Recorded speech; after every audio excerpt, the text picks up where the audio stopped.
That's too much. That's too much. What's up, guys? Playgirl post this. Playgirl. Did you put a? Okay, he's wearing pants. He's wearing pants.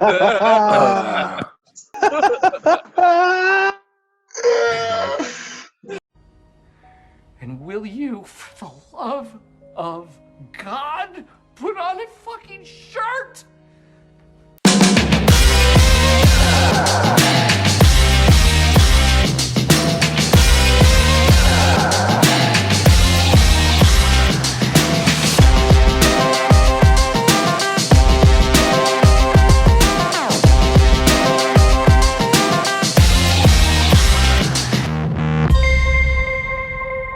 Hello, everyone, and welcome to another episode of Just Us Dads. Thank you for joining another Dadversation. We have an amazing episode today with a superstar guest. But before we get to him, we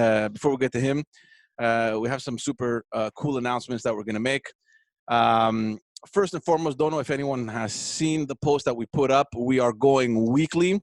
So every single week, we're going to be giving you guys amazing episodes. They're going to be every Friday like usual. So we're excited about that. We hope that you will be excited about that as well.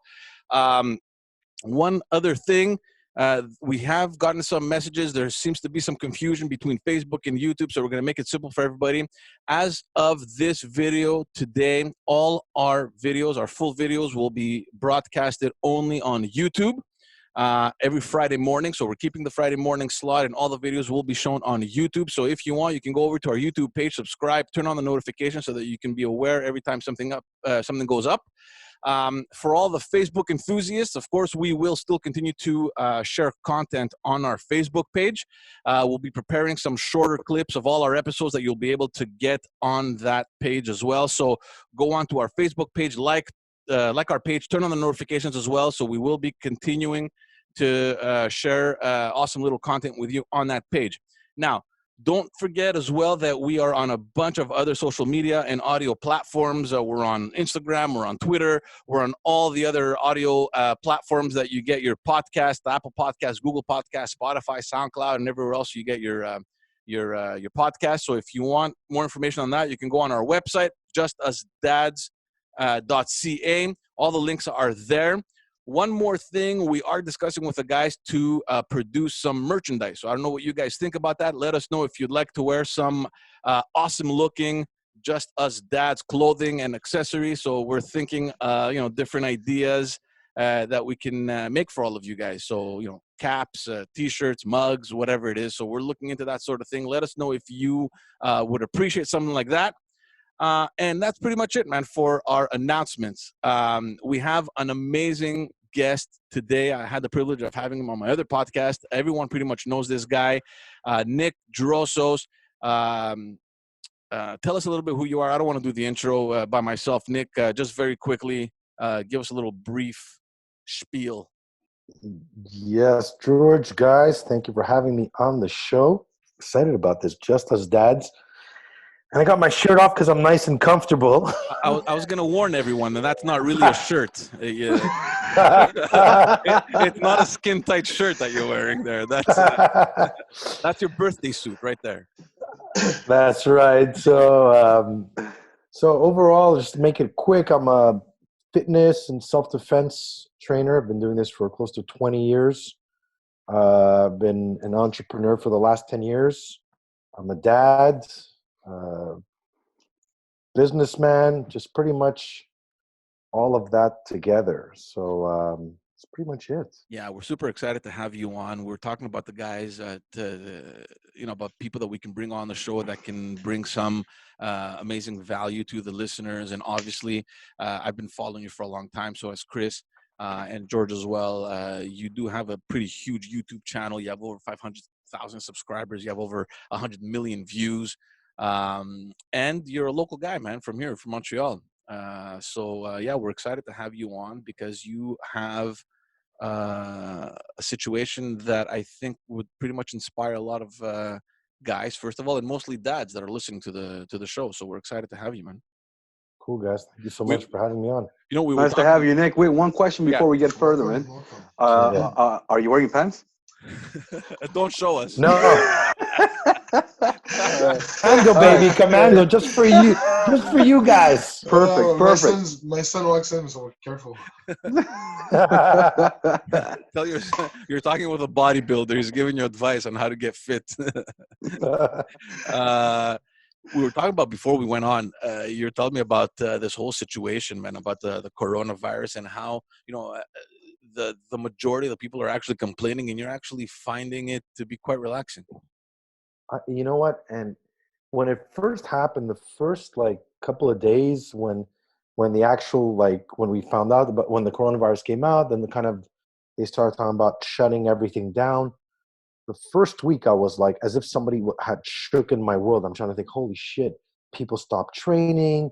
I didn't know what was happening with my business. I started, there was a moment of panic, because there's always that when it comes time to doing that. You don't even know the transition part. You don't even know how to transition. What is it going to look like? You just know that something's off. And it was really hard because I'm very routine. I'm very about time management. I enjoy having my routine. I like waking up in the morning and knowing pretty much my day. So I remember I took 2-3 days and I just started working on how to keep my business alive and how to create new sources of revenue and how to try to find a way to make the best out of this. And then I started pushing my online business, and I started, training more people online, I upload once a day on YouTube now because I have more time. I'm working on my membership site. And then I got to a point where the routine kind of settled. And now it's like, I was watching Netflix, having a glass of wine. I'm less stressed. I'm working just as much. No, not as much. I'm still working 8 hours, but I'm not working 12 hours. I'm not going to bed at 11 o'clock freaking out about how I'm going to finish and film on Saturday and film on Sunday. So there's been some benefit to all of this in my personal life, as well as even professionally in my business, because I created different, sources of revenue and different opportunities that were there, but I never took advantage of because I was too busy working on something else. So Yeah, it's actually hasn't been, for me, it's actually been a moment where everything just paused for everybody.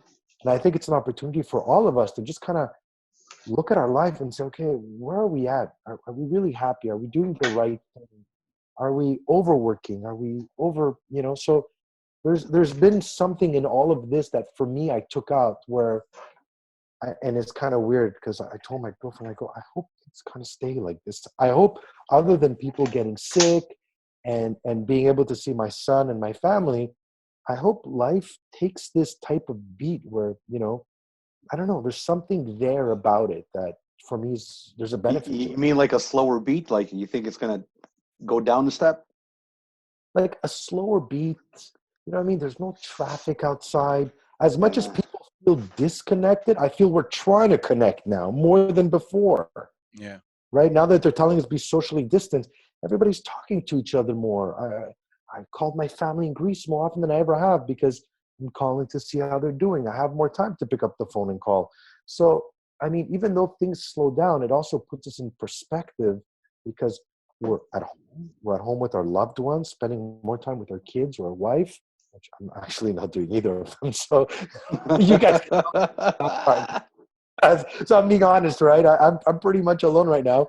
But I guess it's a way to look at your life and actually ask yourself, are you living, are you living within your highest values and kind of reassess, I think, to me, where I am. And sometimes it's like, fuck, man, why was I working so much?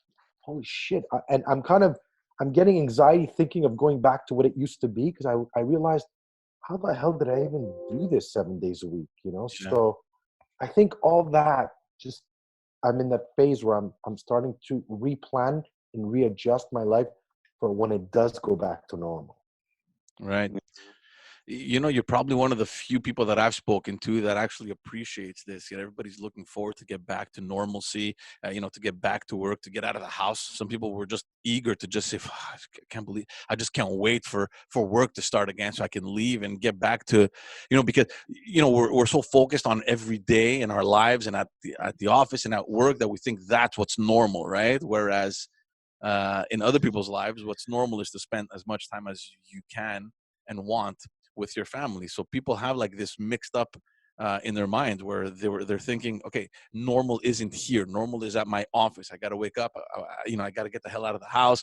And that's how most of the people that I've spoken to have been seeing this, right? And it's interesting to have that take from you. Well, I think the other reason is that I really love what I do. I wake up every day and I love what I do. I love training clients. I love making videos. I enjoy doing podcasts. So for me, there's no big shift other than, you know, like I said, not being able to see my family. But other than that, my life has actually kind of slowed down. So, and I think for many people, and I have spoken to a few people that they don't want to go back to work. They realize they don't really like what they do. They're actually Yeah, they're questioning everything. reassessing and reevaluating their life. That's the most And important I part. think a That's lot the of, most important part. Yeah. It's the most important part because there's a lot of people, and just to add to that, you're right. And it depends a lot of how centered you are. Like somebody who's very work centered um, wants to maybe take a step back and, you know, cherish other things. Somebody who's more family centered is overwhelmed now with the family. Somebody who was health centered is going to probably do more, go jogging and do more, and then bring that to the next level. So it depends how you're centered. But I think the most important part is the reevaluation. A lot of people are at the point, because I'm seeing in people in my camp in the company I work for. A lot of people are like, "Hey, man, this is maybe not for me. This is a time for opportunity. This is a time for change." Yeah. Chris, Yeah. I love what you said because I've never, like, you know me, I train regularly. I've never trained as hard as I train right now because normally I'm training in between clients and I'm stressed to train and take a shower and call back. Now it's like I have a 2-3 hour window where I freaking train like an hour and a half, take my shower, film my video. I have like a 3 hour gap where I'm just relaxed about doing it. So you're Yeah. right, Chris, and I love what you said. We're all taking that opportunity to do more of those things. So I think it's I And I get, don't know if I yeah. said it out somewhere else, but I remember reading it somewhere. I don't know exactly how it went, but basically what it said is you're coming out of the coronavirus either a hunk, a chunk, or a drunk. I don't know where I read that somewhere, and it's so true. That's pretty funny. It's so true. It's one of the three, sometimes maybe two out of the three. The worst is if you come out a drunk and a chunk. That's probably the worst. Yeah. You know? Why are you alone though, man? And we're gonna talk about this, but I'd like to talk about your family situation because you know you're the first guy that we have on the podcast as a guest that is a dad and divorced, right? So we wanna, you know, we're gonna talk a little bit about that reality. But why are you alone? I mean, your kid is with his mom, and you haven't seen him since the beginning. I saw him for the first time Saturday. Like his mom doesn't she's worried that you know, I might give it to him, that I'm like, you know, exposed to more people, even though I'm really not. Yeah, So it's, you know, sometimes, I mean, this is a dad show. yeah, Sometimes, you know, and, you know, with the divorce rate being, I don't know, past 50, I'm sure 50%. I mean, sometimes you learn to pick and choose your battles. yeah, And there's certain things that are just not worth fighting for. And, you know, it's not like I'm going to get into an argument and a fight. And it's not like I'm going to go call a lawyer and send her a letter. So it's like, you know what? You kind of like, you're like, okay, so what's the other solution? So every weekend now I'm going there, I'm seeing him. He's like super paranoid. He's like, "Daddy, stay awake 2 meters. Don't come close." So I chase him for fun and he runs around the yeah. park. And that's pretty much it. So it is what it is. And I mean, you know, when you get divorced and you're in that situation, you also learn to make the best of what you can, because divorce already is not easy. And if you've had a bad divorce and you've spent most of your years fighting, at one point you're like, fuck it. Is it worth fighting for? What is worth actually fighting for? And how much are you going to fight for what? So Yeah. I'm at that point where sometimes I'll just be like, what? Yeah, whatever. It's not the end of the world. You know what I mean? Like, Yeah, like so I can understand, like in the beginning when nobody really knew how long this was going to take, and maybe people thought it's just a couple of weeks, maybe you gave in. But had you known that this is going to last 2, maybe 3 months, would you have taken that same decision, or you would have maybe tried to find a solution beforehand? I would have, and this is an interesting topic because I should mention it. She at one point she's like, if you take him, you have to take him for 2 weeks. Yeah. Problem with me having him 2 weeks with me is, one, I'm still working. Right. Two, my apartment it's not big. Like over there, he has a sister, he has 2 sisters. There's more people around him. So I was kind of worried that if I'm stuck with him here 2 weeks, he's going to be alone. I'm still working. I'm still, doing my thing. And I just felt as well it was the best decision from that point to say, you know what? Because I just wanted to take him for the weekend, which I normally do, and then bring him back. So I was like, you know what? We'll just keep it like that. So that was kind of it. Yeah. It's interesting because I've spoken to to some other guys that that are divorced as well, and they're continuing to to do the share. Yeah, It's called. because by law, she doesn't have the right to say that, Yeah. right? No, clearly it's a decision between you and Yeah. you and your ex-wife. Yeah, I've spoken to some guys, some family that I have that are divorced, and they said, no, we're still, we're still sharing and everything, the custody. And immediately in my mind, I was like, okay, the logistics, how does that work? Is it dangerous? Is it safer to just have the kids in one place? Like, and it kind of makes sense to what you're doing right now, right? I like. For a second there, I thought, maybe that is the best solution for the kid, not to be going, from one place to the other, But and you don't even know what the risks exist in each place. But yeah, it's tough, man. I don't know. but the reality that doesn't make sense either way. Because if I took him for 2 weeks, he technically would have to be quarantined 2 weeks before he comes to me. If he was at my place for 2 weeks, he would have to be quarantined 2 weeks alone before he would go back to her. It makes no sense either way because so then it was just, again, that's why you get to a point where you're like, am I going to argue and fight over this? It's not like she told me I'm taking the kid and I'm going off to another Yeah, country. yeah, That's a battle I'm going to fight to the end. yeah. So, I just left it at that, Yeah. But at the same time, I mean, if nobody goes anywhere, I mean, what dangers like we usually work in the evenings and at nights, and it's my in-laws that have been keeping our daughters, but I know that they don't go anywhere, right? So they don't go anywhere, we don't go anywhere during the day, we're just dropping them off and then we're picking them up. So the danger actually is us actually catching something because we're always out and about. But the good news is that we don't really come in touch with anyone when we're out. But yeah, so we figured that kind of formula. It works. Obviously, we have to be very careful, but it must be difficult, man. It's it is. But it's for me. I've been kind of used to having him only on the weekends. So I say it in all honesty.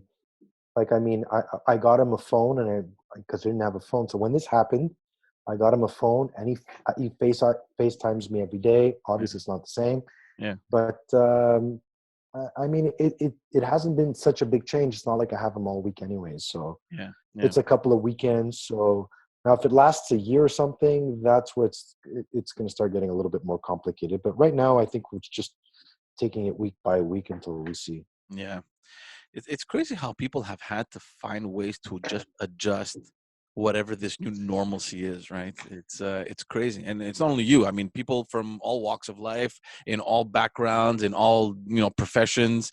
It's just messed up, and then you're hearing today on the news that this is something that could potentially just stay. Like, it won't go. It'll just be one of those viruses that will exist like the flu. It'll come once or twice a year, and we'll just be exposed to it. I believe that's what's going to be happening. I believe it's going to be a flu like the influenza, Yeah. and we're all going to come out like little ants, and when shit happens, all right, guys, lockdown, sorry, and just until they find a vaccine. And then you have half the people who think the vaccine is we're going to be chipped by Bill Gates and our brains are going to turn into Yeah. 5G toaster. So, I mean, who the fuck, you know what I mean? And after that, it's a whole other debate on who's going to take it and who's not. You know what I mean? Yeah. But look, at least you have the advantage of having your own thing, right? You have your own business. Everything, most of it actually is built online. You obviously have your clients, but I have been following you, and you have figured out a formula of how to do this. Your training sessions via Zoom or whatever, FaceTime. You put up some training videos online that people can just go follow at home on their own. So you've had to kind of figure out a way to just survive through this whole thing too. You have to. And I think that's the main key I tell people about being an entrepreneur is being creative. Yeah. And I could see the good entrepreneurs from the bad entrepreneurs. Bad entrepreneurs are crying about their business not doing well, you know, and then you see the hairdresser putting kits together where she'll deliver them to your house, and then you could open the camera and she'll show you how to do it. I was like, wow. Yeah, like, that's these neat. are the people to me who are real entrepreneurs who, you know what I mean? I don't know. They'll find a way to create their market and a new market somehow. Because at the end, what I realized, people need to get back to some kind of normality. Adaptability, absolutely. Well, we are a social animal. We are a social animal, and we have group loyalty. So we gotta. I think that people are taking advantage of this, but I don't think like you. I don't think that people are just gonna stay in this rhythm. I think once this is kind of over, everybody's gonna try and catch up, and it's gonna be hectic, and it's gonna be crazy. I think people need to catch up because everyone's kind of left behind. It's gonna be exactly that. No, you guys don't think it's going to be a little hectic trying to catch up? Numbers, companies trying to get their numbers, people trying to get and the time they've lost, the friends you've lost. You're going to be going out. You're going to be your rhythm is going to go. It's going to go 120% to get back down to that 90 that you were used to, because we all went down to 60, let's say. Yeah, that's interesting. So 60, then it's going to go to 120 for a little bit, and then it's going to just. We're not talking. George, are you there? The thing we're not talking about is the government can't just keep giving people. Yeah, I'm here. Yeah. Go ahead. Repeat what you just said, George. Can you hear me? No, we can hear you. It's a bit choppy. I don't know. Is it only me or I'm saying paused? Ah, there you go. No, I hear you guys. I'm hearing everything perfectly. Sorry about that. I don't think it's going to be. This is not the new normal. Impossible. First of all, the government can't keep paying everybody $500 a week until when? There's an end to that. So then kicks in what Chris is talking about. Everybody's going to need to catch up, because how are they going to pay for their bills if the government's not sending a check, and if all these businesses are closing? We need to start providing for each other the way society works. Yeah, and there's going to be this new normal concept is just certain steps before you enter a business and certain steps before you walk into your house after you're coming back from somewhere. But we're all dying to interact. We're all dying to have our friends over. We have things I can't wait to have them over, and I'm going to cook them this week. When are we going to bring them over? We're all planning to do these things. We're going to go back to that. I don't think this is. I believe that too. But I think to what Nick is saying, the government is funding it too.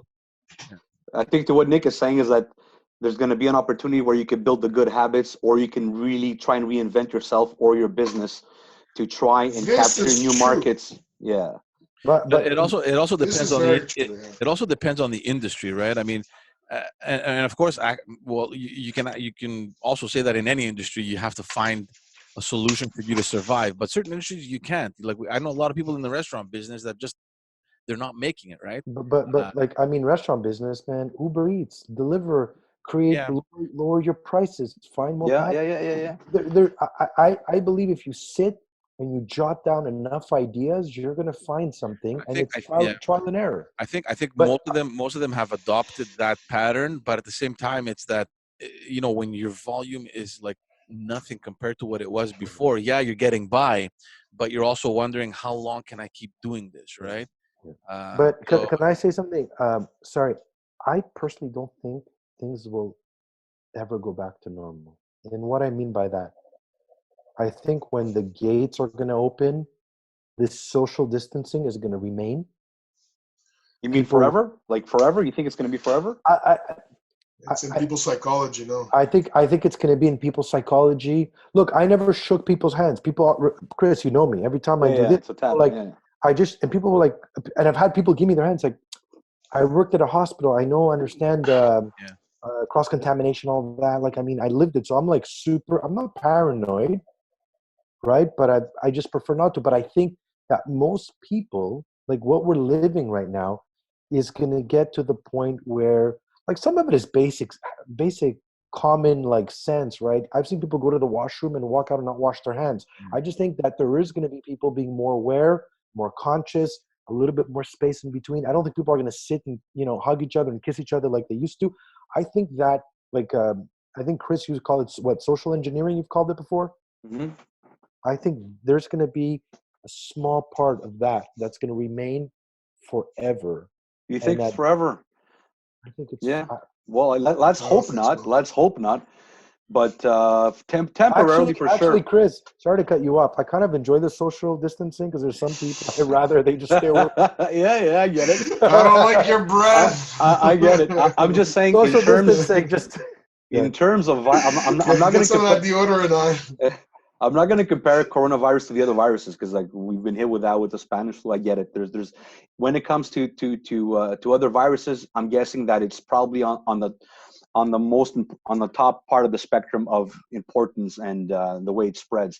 But if you're going to compare this to the Great Depression, plague, chronic hungers we've had in the past, World War I and II, and after these catastrophes, people have found their rhythm. I don't think that this is going to be the one that's going to shut us down. I think there is going to be a point where a temporary discomfort and a temporary adjustment period where we're going to be reluctant to maybe engage in more social activity. But I think, I don't know what the timeline is. I don't know if it's going to be 5 years, 2 years, 3 years, 10 years, 15 years. But I think people are highly adaptable. People are malleable. And they could pretty much go back to that line where everyone's comfortable. But you're right, societies tend to change, and this is going to bring a big change in society, whether it's medicine, whether it's AI, whether it's maybe on the political system side, institutionally, academically. Everybody in their own niche or everybody in their own industry is kind of looking this at the global scale and thinking, okay, what changes can we bring? So into that respect, the world is going to change, but I think people have been the same for 2,000 years, and we're going to pretty much stay the same. But even well, I know colleges and sorry, no, go ahead. College and university, they're all going online now. Yeah, completely. Absolutely. All online. And I believe when they see people could work from home, people could study from home, I think that companies are going to capitalize on that and say, fuck, we can have this guy sit at home and work. Why are we going to pay for space, for buildings, for travel, for parking, whatever it is? You know what I mean? There's expense to all that versus you. The office space, the desks, the internet connections. You have one at home sitting all day, not doing anything. You just connect from home. Yeah. No, but for someone like travel, everybody saves all their time on the road. Personal time it's going to make sense. There's a lot of employers already doing that for people. Do you guys think, though? This is a general question I'm throwing to all of you here. But do you think it's going to be? Generally speaking, everything you think is going to be everything's going to be online, or you just think maybe work or certain tasks or certain facets are going to be online? Because the human interaction is human interaction. We need to be close to procreate. We need to be close to engage. You want to hug somebody, you want to hug your kid, you want to shake your friend's hand. I don't think that's ever going to leave. We need the human touch. I think it's part of us. But do you think that is going to be replaced as well? No, look, I think it depends on what industry or what field. Like, think of someone that works in customer service. It could very easily be done at home. In fact, it's been happening for years now. This is not something that they're thinking about now. No, my question on a professional level, I get it. I'm just saying in this at the social life level. The social life, I agree with you almost 100% that you're gonna need to go out and socialize, but I do think it's gonna take time. Like, say, and we've spoken about this in earlier episodes. Say tomorrow they lift the quarantine, everything is okay. How comfortable and how confident are you going to be to take your wife and kids and go eat in a restaurant, or to go watch a show, a hockey game, a theater, a comedy show, like anything, you know what I mean? Like go to, Mythos, where there's like hundreds of people dancing around you. Like, how confident, how comfortable are you going to be in a setting like that? Like, but it's like a gradual process, because as discomfort kind of goes down, well, you're willing to take risk and you're willing to just engage is going to go up. Yeah. So there's going to be a point where whatever that timeline is, I think people, by the end of summer, I think people are going to be interacting. They're going to be back in the parks doing crazy things. And that's when you might get another wave. And then people are going to be like, hey, guys, we got to stop. Well, today Montreal announced that they're extending the state of emergency all the way until July. Yeah. So, And kids are going back in September. Yeah, the schools are canceled entirely. So I'm going to tell you, I was out of town 2 weeks ago for work. I was in a small town of about an hour out of Montreal. Just say the truth, man. You ran away from your family. you needed your space. I gotta work 3 hours away.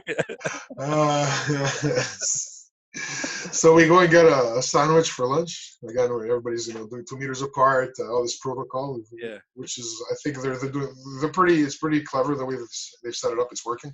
So we get out. At the end of the parking lot, there's a big expanse, and there's a fence. Beyond the fence is a residential neighborhood, and you see part of the fence is like a closed off, fenced off whole section. It looks like a schoolyard with a sand park in the corner. There's like, I don't know, 100 people, kids and families. There's 100 people just running around in there. This was 3 weeks ago. Yeah. But also, George, you were in a region. So there they have. I said it was an hour out of town. An hour out of town. If you're driving at 120 kilometers an hour for an hour, you're far away from Montreal, man. No, I don't know.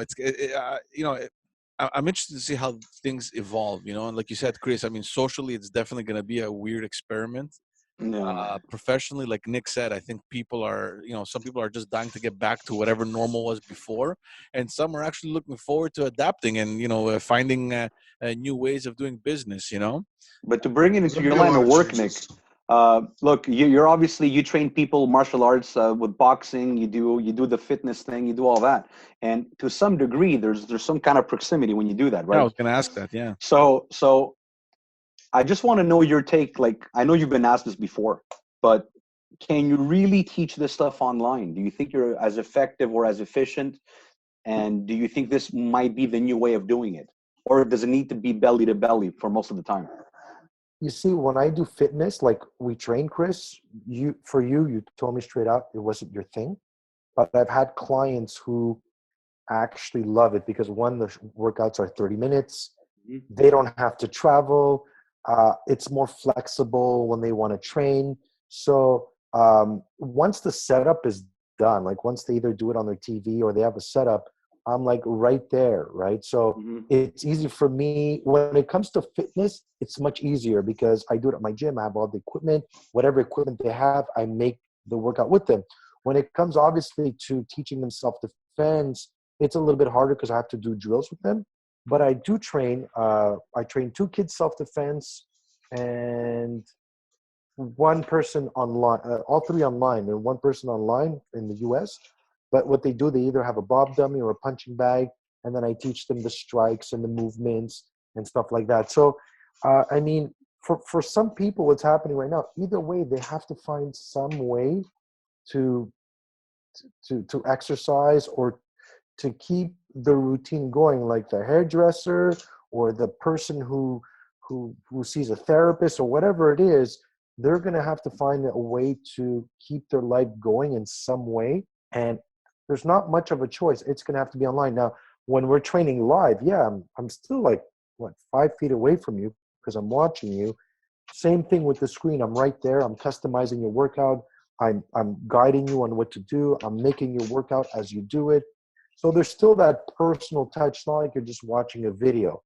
Obviously, is it the same thing as me being right there? Again, I've had clients who told me, Nick, like, this is just as good as you being here because I'm still right there focused on the workout. But I think it's a personal thing for each person. It's probably the individual that makes the difference. Well, for sure, for someone like Nick, it's also scalability, right? You scale the business differently. You could be online for 1 hour and maybe coach 100 people, 25, 100 people online within that hour, or you could just, have on one-on-one. So from the coach's perspective, for sure, it's better because of the scalability. But so you're basically, it's half. Some people like it. Look, personally, like, because I trained with Nick, Yeah. and I can't wait to come back in the gym. Like I gotta be there. We gotta, whether Chris, because we're talking, we you're the chill, type of whatever. person that I know you like that connection, right? And so do I. That's why we get along, right? We Yeah. train for 45 minutes and we talk for 2 hours sometimes at the gym, Yeah, right? that's it. I need that. I can't do it. We tried it online and I just couldn't do it. And it's not about you. It's about me. I just couldn't connect that way. I needed to be there. I got to feel it, And I think it's, like I said, I think it's different. I was training my client, Mandy, and she was very hesitant. She's like, Nick, I don't know, training online. I said, man, just try it. If you don't like it, that's all. Like I told you, just try it. She did once, like, wow, it's good. And now she trains with me 4 times a week because for her, it's easy. She puts on the phone, boom, 9:30. All right, Mandy, what's going on? Do our workout, and we're done. And that's why I purposely did them 30 minutes because I believe that 45 is too long on the camera, like doing it like that. So I do it 30 minutes, but I do it HIIT workout. It's a little bit more intense. So I find that's the way, and I brought the prices down to $35 for 30 minutes. That was my creative side to be like, okay, let me make it cheaper, shorter, that more people could afford it, and it worked. So do you give them homework? Yeah, I give them a training program to do during the week, or the next time they see me. If we're doing self-defense, I'll tell them, okay, work on these 5-10 strikes, whatever it is, and then the week after or whenever I see them, we go from there and just continue training. How did this whole thing start for you, man? This whole YouTube thing, because obviously, you have a huge, I think you have 2 channels, and they're huge channels, a huge following. How does this thing start? I mean, how do you even, get involved with, creating that channel and, growing it? Man, just fluke, man. Pure fluke. Yeah, just pure fluke. You believe that? Consistency, man. Yeah, it's more like it. You said it. Well, no. When I was teaching self-defense and I was in the fitness, and I started my YouTube channel in 2010. Yeah. And YouTube came out in 2006 or 7. I can't remember. So I was like, oh, what is this? I'm like, let me just put up some videos for fun. I was putting up videos with no idea about keywords, tags, monetization didn't even exist back then.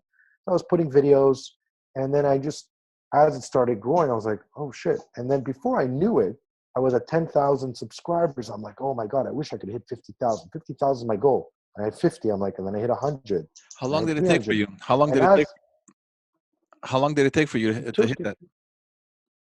My first video was made 10 years ago. So if we really look at it, it took 10 years to hit Nick Drossos, and it took about Code Red Defense to get to 215,000. It took about 3 years or 4 years for Code Red Defense. Okay. Yeah. That's it. So it took 10 years to become an overnight success.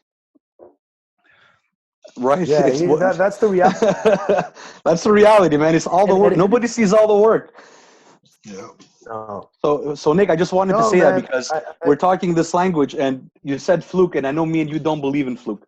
We don't believe in luck. I don't believe. Luck favors the prepared mind, and luck it's a word that belongs in the minds or the mindsets of brave people. So there is a little portion that is luck, but a lot of it is the consistency, being ready for it, working hard, keep going. You're right. It's keep going for it, be determined, adjusting, failing, getting back. Right. It's like you guys, right? You have your show right now. The question is, in 10 years, are you still going to be making an episode a week? Because that's how long it might take before in 10 years somebody says, man, just as Dad's awesome. But you guys just started the show. Yeah. So are you willing to do an episode a week for the next 10 years? The truth is most people that I talk to are like, oh, I want to do a YouTube channel and this and that. I tell them what to do. Most of them, after 6 months, they stop. They don't realize how much work goes behind it. The number one thing to success, I believe, is persistence, consistency. They demonetize, they shadow ban my channel. I keep fucking going, man. And I find other ways. I created my membership site. The money I lost off YouTube, I'm making it back on my membership site. Right. Doesn't sound like a fluke. That I lost off YouTube. Yeah, that's a formula. So there's a line I heard once. Yeah, you're always readjusting. There's a line I heard once. If it is to be, it is up to me. Yeah. Yeah, absolutely. Yeah. Yeah. Absolutely. Because The, the look, best one I heard. Go ahead, Chris. no, go for it. Go for it. The best one I heard is um, uh, luck. Okay, I forgot it. Got a brain fart. Go, Chris. We'll bring it back. I know what it is. It's luck favors the bold. No, it's No. I know it as when luck favors the prepared mind, but no, when hard work and timing meets, luck is when hard work and timing meets. yeah. Well, it's true, man. It's true because it's you. It's kind of like you work. It's like you work hard, you put your effort, and then you say, "Oh, you got lucky." No, but it's because all those came in together. And Yeah. the luck, kind of, if you want to Your call it. experience, your experience lets you recognize the timing. The luck happens to everyone, That's it. and if you're not the right person, if you're not at the right time, if you're not at the right place, luck is just another word. You could be so unprepared that luck falls into your lap and you won't take advantage of it. That's why I'm not a big proponent of just saying luck. You know what I mean? Because I know there's more than that. And why I reacted to that, Nick, was because my son now is getting into this and he's looking into like YouTube stuff, and I want to open a YouTube channel, and he's on Mixer and he's doing some streaming with his video games. And it's like, well, he knows what he has to do technically, but he doesn't understand like the iceberg, right? He sees the tip. He doesn't understand that there's a whole, like 3/4 of the iceberg is underwater, right? So he can't see that yet. And I think people are getting fooled to think it's easy, but they forget how much work it needs, like how much consistency and how much, you got to put behind it. So that's why I just reacted to that, because I had that conversation today with my kid. Yeah. I just think at the end of the day, you also have to realize that if you're doing something that you're enjoying and that you're liking, it's only normal. Like Nick, you were big on the self-defense, on martial arts, and you just did something that you did naturally anyway. You just put it up on YouTube, and then obviously you figure out how to put the strategy in place to be more consistent and to persevere and to grow organically. Someone that comes in and says, I want to have a YouTube channel, and just does, just repeats something else that has reached whatever success, not so sure you're going to make it there, because, like your son, Chris, if he loves, videotaping his live streams or whatever video games that he plays, then just keep doing that, man. You know what I mean? Just if that's what you like. But if you're doing it just because everyone else is doing it and you think that you can do it as well, I don't know. At the end of the day, you're probably going to get bored, right? Because you're going to be like, okay, you're going to get bored, or you're going to give up. And once you have a generation that's more geared or focused on instant gratification, meaning I want results yesterday, it's kind of hard to go through the work. Yeah. You know what I mean? It's not hard. Like I saw it when he started learning to play drums. Like he started playing drums. He was playing drums. Everything is fine. People reacted to that. So what happened is he got that boost because people reacted to it. So he wanted to learn a little bit more. So that motivated him to keep going. But the second it got a little bit hard or a little technical, and you had to work on chops, you had to do the boring stuff, the mundane, it wasn't as fun anymore. So look, he got excited, he liked it, but he couldn't get through the stretch. Yeah. You know what, Chris, you know what's scary is that I see a lot of kids like that. I see a lot of kids that don't have that stretch and that resilience, and that your success is going to come in your ability to fight through that stretch. If you can't fight through the stretch, you're going to create a routine where you start, you quit, you start, you quit. You just jump from one thing to another, but you never like stick to something, because as soon as it gets hard, you're like, fuck it, let me go to the next thing. You know what I mean? Yeah. But that's also society, instant gratification. Like, I mean, think of everything we get on Facebook, social media. Look at the ads. Hey, do you want to be a millionaire? I could show you. And all this shit is poisoning people's ideas of like, you're going to become an overnight success. I see it on YouTube. Every time I video, there's that guy coming out, hey, I'm a trainer. Do you want to make a 7-figure like me and you get a BMW like this? And people are fooled by it. They make money. They make money fooling people with the shit, instead of saying, you know what, this is what I really had to go through to make what I make it. Because you know what? It's attraction marketing, man. That's very attractive. Imagine the realist or the pragmatist is going to say, hey, come here. How much are you making? You're making 55 grand. Okay, let me show you how to make 61. That's a realist. That's very, very possible. You could take someone and tell them, okay, this is how you get to 100 grand. This is how you get to 200 grand. But that's not attractive. It's boring. But if I tell you, hey, let me show you how to earn $7 million. Now it's attraction marketing. You know that out of 100, maybe one will get there, and that's just good enough, right? So yeah, it's true. It's part of society. It's in the fabric of society that we can't really change it. Well, yeah, but I'm not gonna agree with you to extend it to your son losing interest in drums. You commit to that to something you really love. The way Yeah. It might be something else.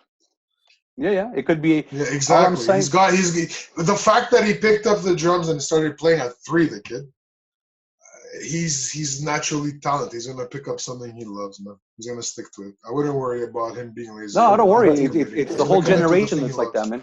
But you know what the problem? Because their environment is like that. I mean, weren't we all? I don't know about that because we didn't have access to that. We were raised with. We had access to many options. I mean, our fathers had one option. If you had a ball, you could kick it and call it soccer. That's it. That's growing up. We played 12 sports in a week. You know. Yeah, but it wasn't the same pace. It wasn't the same pace. Yeah. It's not the same pace, man. Don't forget, we grew up. That's true. We grew up with dial-up internet, meaning we had the patience to wait a minute for something to load. Oh man, we grew up without internet. Before well, yeah. And once we had it, we're like, wow, look at this. Like, when we had dial-up at home, I just didn't use it. I didn't use it before DSL. Before DSL, I was not going to use the internet. I couldn't stand it. So I mean, it extends to us as well. It's not so much that you couldn't stand it. It's just that we didn't have access to everything that we have now online. You understand that? So internet, it has evolved as well. Like when it started, what was on the internet? Like there was nothing to pique your interest. It was still new. It was so new that everything was interesting because there was nothing before that. Everything was like everything was a major curiosity. Yeah, but that's why maybe like for me, I'm giving my personal opinion. Like I didn't get attached to that. It didn't click with me because I didn't feel that there was anything of value there. I mean, okay, whatever. What's the internet? We didn't understand it. Maybe we were too young. It was like at the end of when was it? High school or Egypt for us? I can't remember. Now some kids growing up, when they see everything that's available online, whether it's movies, whether it's games, whether it's anything you can imagine. Obviously, they're focused on it. That didn't exist back then. Guys, it's the pace. I don't think it has anything to do with technology. It's the pace. Yeah. We had to sit down. It's the pace. We had to sit down and watch the movie and wait for the commercial. We didn't choose. I couldn't fast forward and put Friends and binge watch Friends for 14 nights in a row. I had to wait the next week. Yeah, right? Exactly. Right? It's crazy, Chris. I just thought about that. Holy shit, we used to watch TV like that.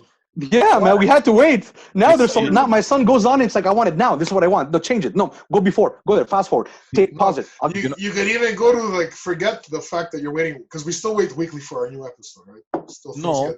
Yes. No, now you know what it is, George. The Netflix stuff, you get batches. I get frustrated because something new comes out on Netflix. You watch it in 3 days, and you're like, "Come on, man, when's the new season coming? Come on!" And you gotta wait. Dopamine. You want your fix. You gotta get your fix, baby. You gotta wait a whole 12 months, man. It's like next year's like, are they coming with it? Come on, man. The TV stuff.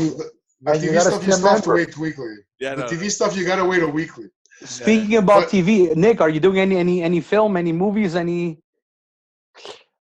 You know what? I started writing, man. I wrote I had this idea to rewrite like a small short script of Zorba the Greek, and I kind of wrote it. I just need somebody to clean it up. So, and I spoke to my producer. As soon as all this is over, I want to start doing short films again because I love that stuff, man. Yeah, it's also something. I gotta get you in a movie. It's also something that piques your creativity, right? It's something that gets your juices flowing, and it just, the more that you're creating, I feel that the more ambitious you are to just keep going, right? You did one short video, one short film, and you're like, wow, this is awesome. I love the experience. Okay, when's the next one? There's always, okay, next. What do we do next? So you're always thinking, you're always in a creative mode, right? Yeah, but you know what? It happens with that too, man. It becomes addictive, man. It Yeah. becomes Yeah. tiring.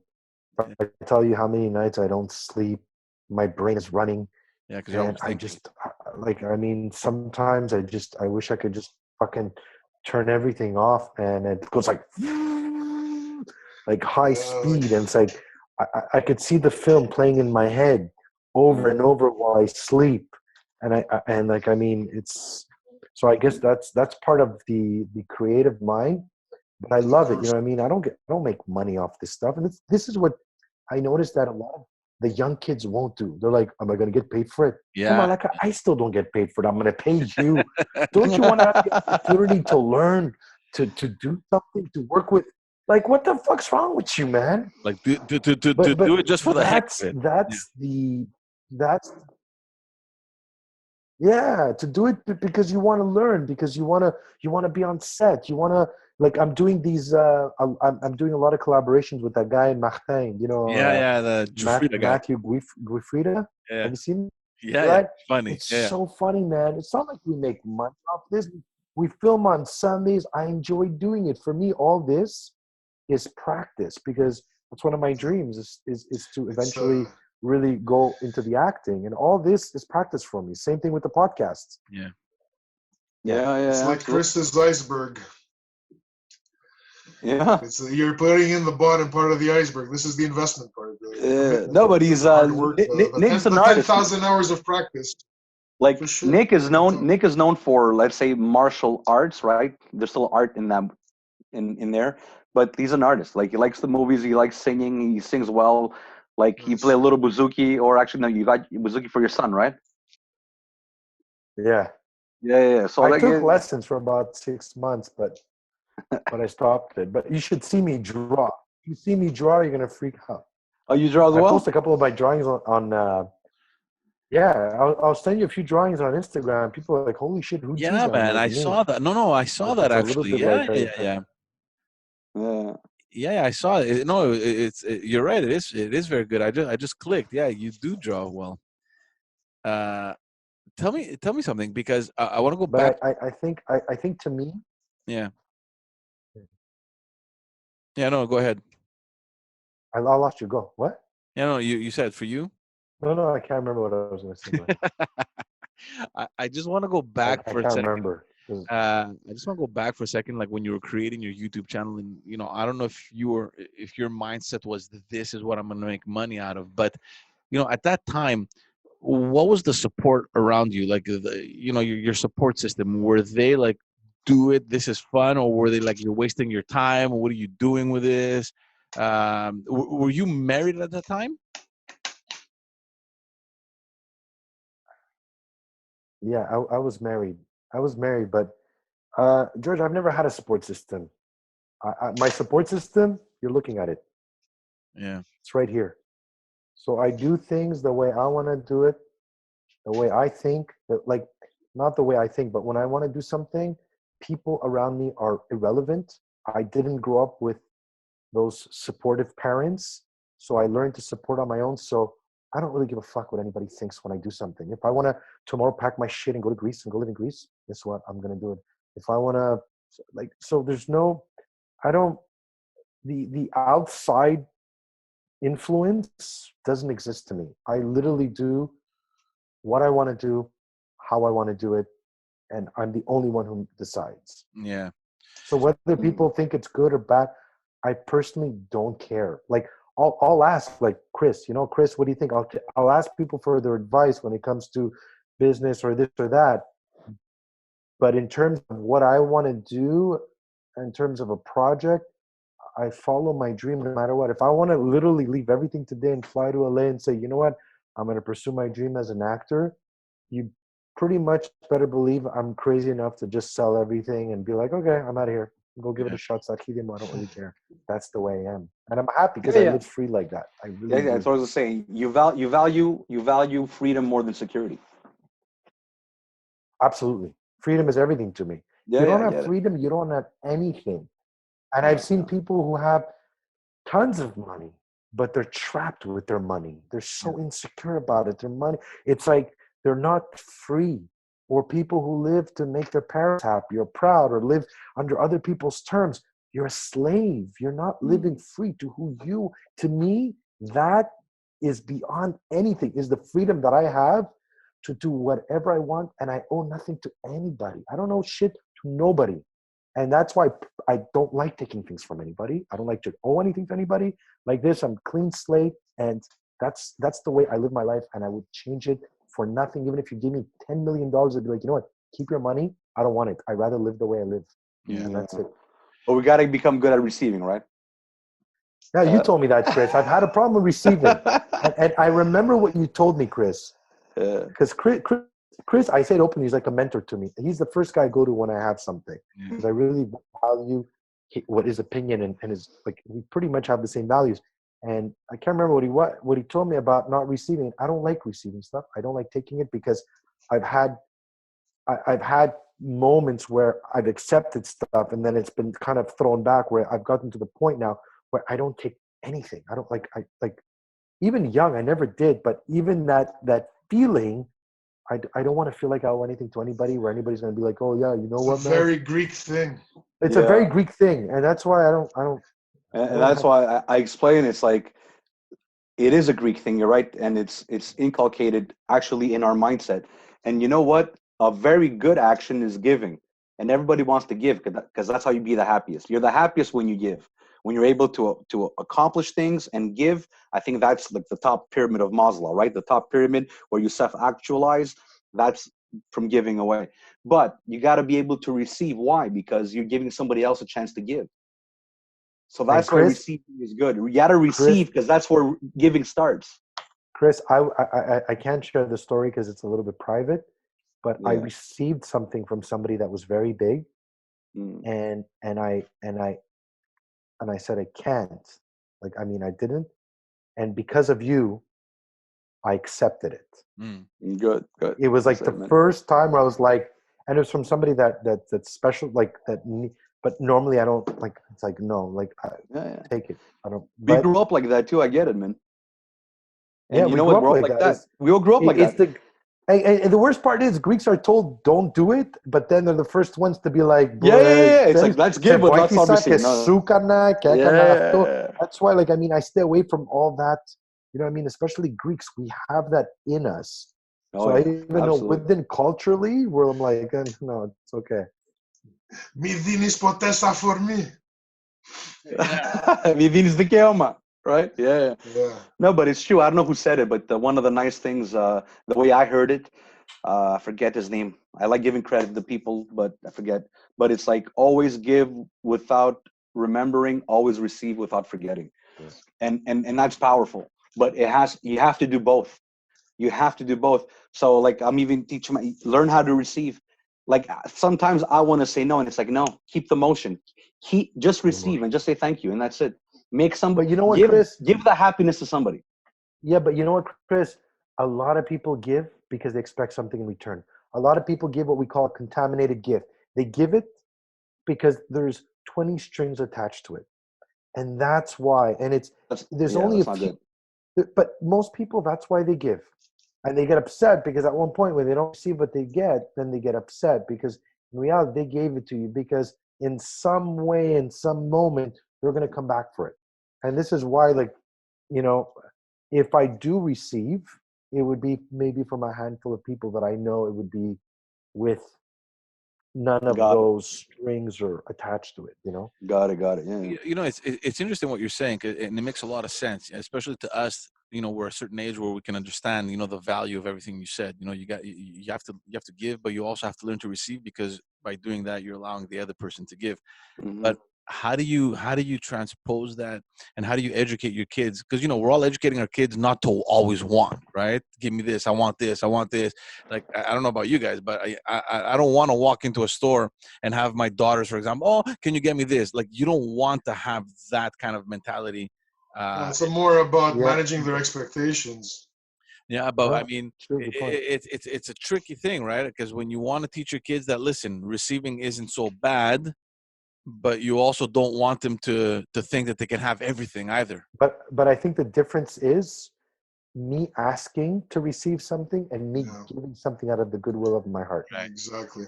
There's a difference where I'm like, you know what, Chris, George, here it is. You know, I'm offering you this, and you accept it versus you Asking for it. expecting it or Yeah. asking for it. Yeah, it's very different what you're comparing there, because what you're trying to teach your kid is modesty. You can give and receive well and be a modest person. Yeah, and just to add to what George, what you just said is like just trying to keep them down on the consumerism. What I'm saying is that if an uncle or a friend says, "Here, I'm giving you this," learn how to cherish that and say, "Hey, thank you, I appreciate it." Yeah. And at the same time, you want them to give without keeping a scoreboard, because then the law of reciprocity is going to do it's going to work on its own. You don't need to keep. There's a lot of people that keep the scoreboards, and I've had it done to me. Oh my God. Oh man, and it's like, hey, like 2 years later, I did this and this and this, and wow. what happened? I hate those people, and you hear stories, and you know what I mean, and those people are, to me, it's a form of manipulation. That's all it is. It's at all not authentic or real. But unfortunately, people do it. You know what I mean? And I think sometimes it's easier just to be like, nah, it's okay.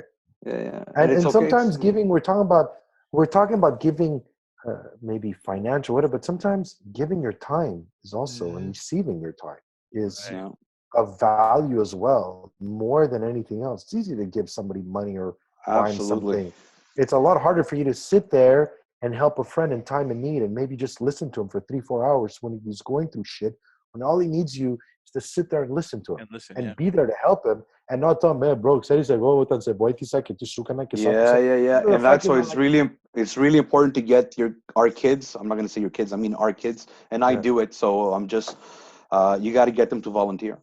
You got to get them to understand the value of serving the many, and not getting anything in return yet.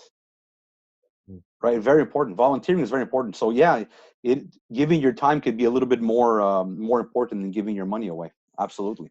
Mind you should do both. I think both are important, but volunteering is very, very important. But you know, when you hear people say, well, I don't have money, I go, give your time.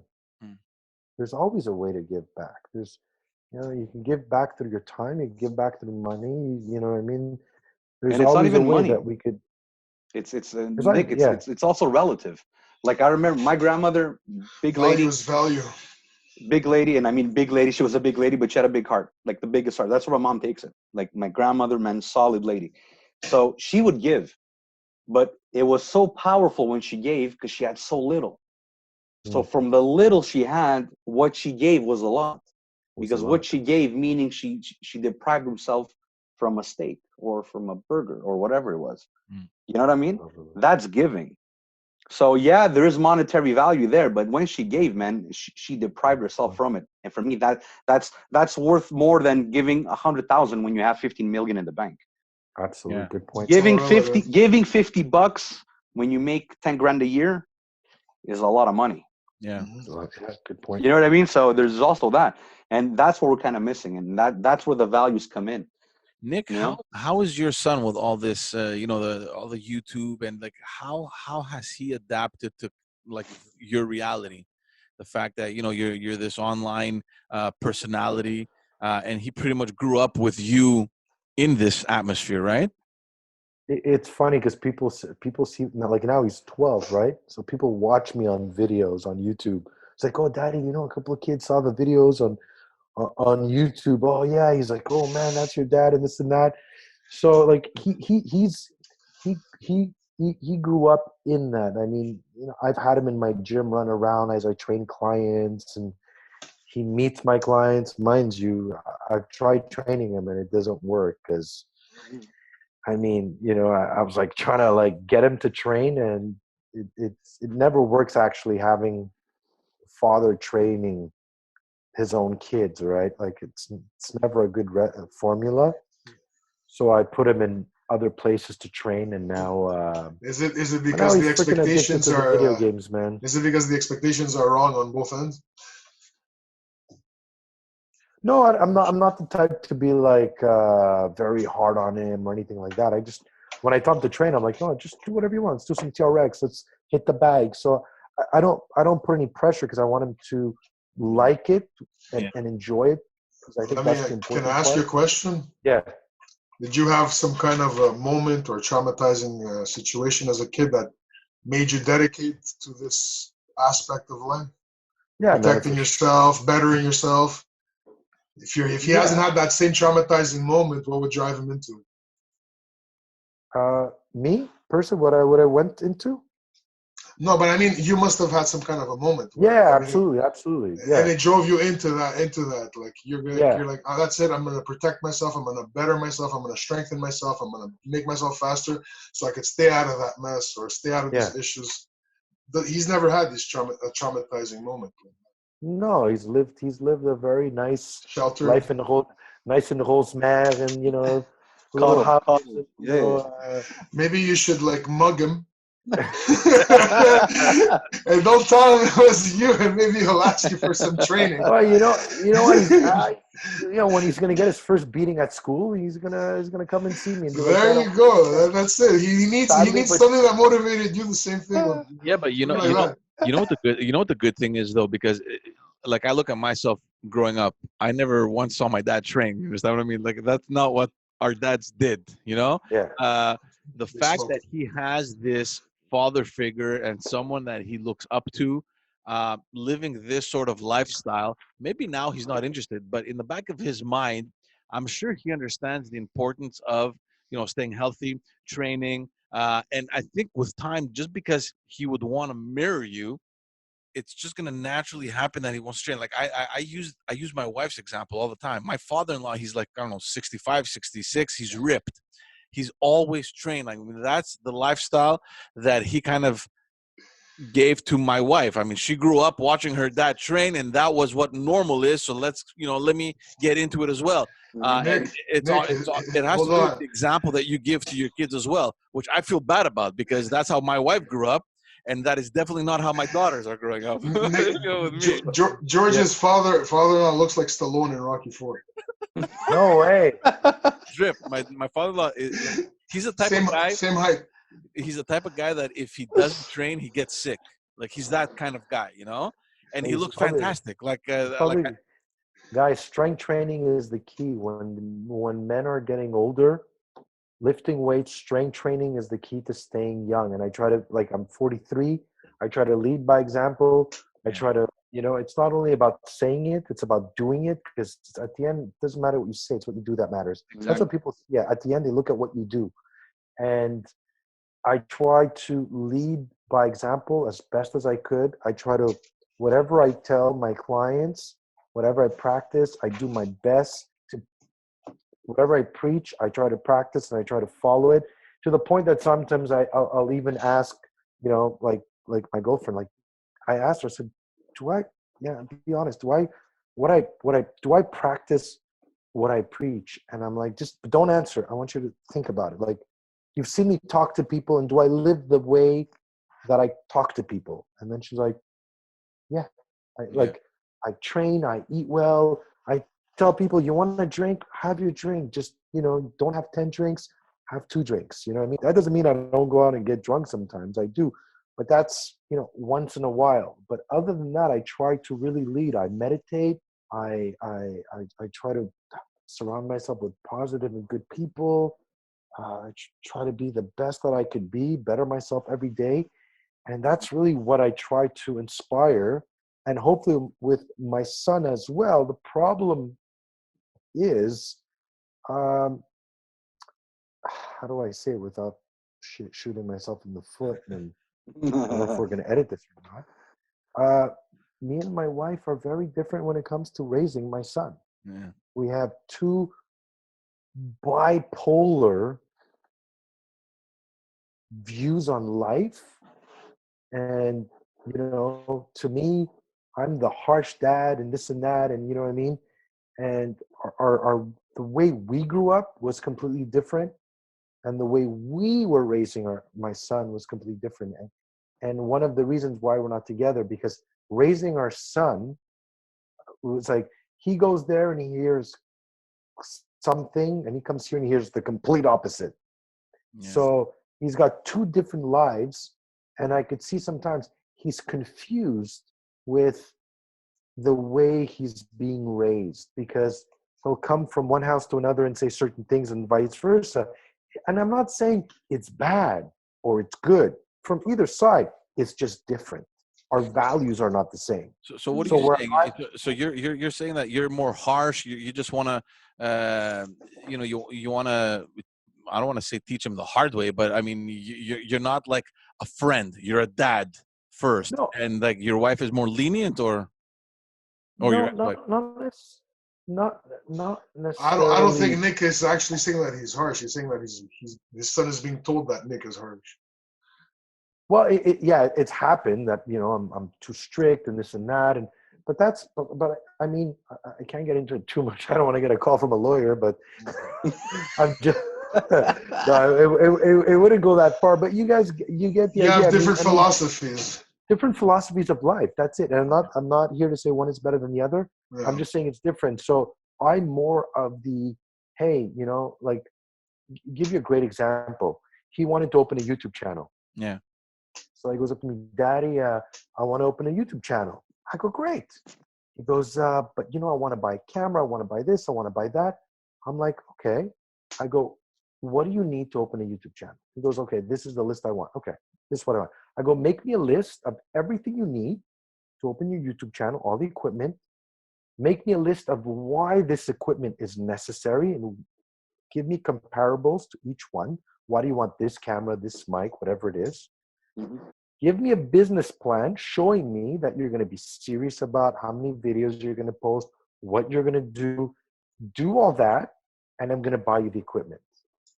And he's like, no, forget about it. I'll just, I have money anyway. So I go, okay, so then you don't need my money, right? So go use your money. And then he's like, yeah, but Daddy, you told me never use my money when it comes to business. I said, no, that's not what I said. I said that if you're going to open a business, if you can use your money, great. If you don't, you have to go to the bank and get a loan. I go, you want, I'll be the bank. So give me your business plan. I'll give you the loan. If not, go use your own money.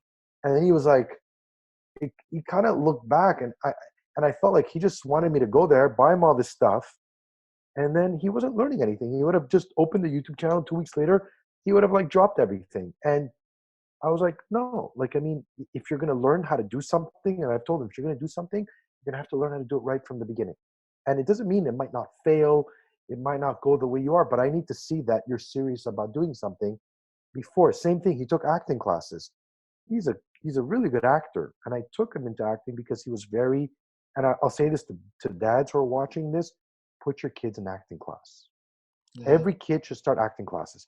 My son was very shy, introvert, wouldn't look you in the eyes. Yeah. I put him in acting classes.